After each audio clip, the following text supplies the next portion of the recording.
Welcome back to NYSE TV Live, everyone. We're down here on the trading floor about to round out this hour. We see a mixed market, stocks, little change, of course, as trade policy kicks in, and we see that August 1st deadline adjusted from July 9th. You're taking a live look at the Dow Jones Industrial Average on your screen right now.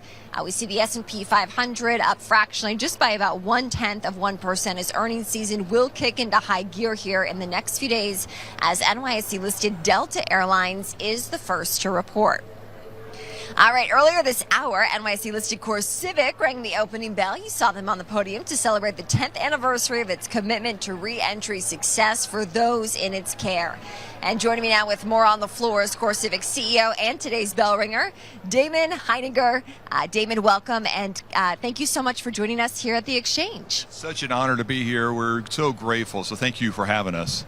Why is now the right time to join? So our company's founded in Nashville, Tennessee, been around about 42 years, but we're celebrating our 10-year anniversary on a commitment we made in 2014 to set goals and strategies around helping people in our facilities, in our care, get adequate programs, get education, get vocational certificates, and this 10-year anniversary is so significant because we've changed so many lives in our organization. So we thought, how fitting for us to celebrate this here at the New York Stock Exchange.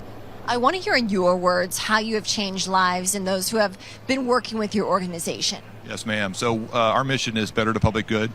And a big part of that is helping lower recidivism. You know, recidivism is a big challenge in America. Both public and private facilities tackle it and try to bring that down, make sure people that get released don't come back in the criminal justice system.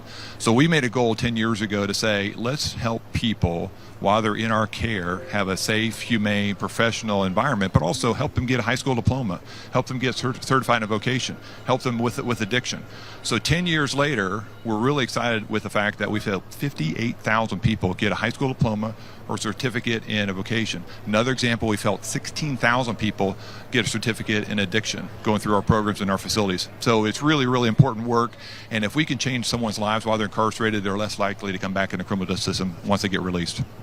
Where do you want to take your company in the future, and what change do you want to see? So we work in a profession that has been a little slow to innovate, to change, whatever. But it's an exciting time right now in our profession. We are seeing not just public institutions in America, but all over the country, all over the world. Actually, I've been to Japan, I've been to Norway, I've been to Germany, and the message is we've got to change, we've got to innovate, we've got to do things in our facilities that maybe we haven't thought about doing in the past. So as I look about the future, it's helping people get opportunities and programs that are relevant today, not relevant 10 years ago. So example, we do coding programs today. We didn't do that 5 years ago. Another thing that we're doing is helping get people back with their families. If you hear a story about someone that gets released from prison, a big part of their story usually is I reconnected with my mom, reconnected with my dad. So a big part of our strategy going forward is help with that reunification with families. The last thing, and being Captain Obvious, I'm sitting here on the floor seeing all this technology around us. Technology is a big opportunity for us, not just to improve our operations and create efficiencies, but also make it more easy for individuals in our facilities maybe to connect with family through a tablet, through a phone, or some other device, but also get a lot more content through programs. Now, if someone does want to connect with your organization, Damon, how do they first make that entry point? So if they are looking for an opportunity to work with our company, and we are looking for employees every day, we're in about 20 states, we have about 13,000 employees. So CoreCivic.com is where anybody would want to go if they want to find out more about the company. And maybe if it's on their heart and they see this work as maybe a great journey for them, we'd love to have them on the team. Incredible. Damon, thank you so much for joining and telling us more about your company, of course, listed here at the New York Stock Exchange. Yeah, thank you for having us. Thank you for having us. Great to have you. Of course, that was Damon there. He's the CEO of CoreCivic, and you saw him on the opening bell podium there a little bit earlier today.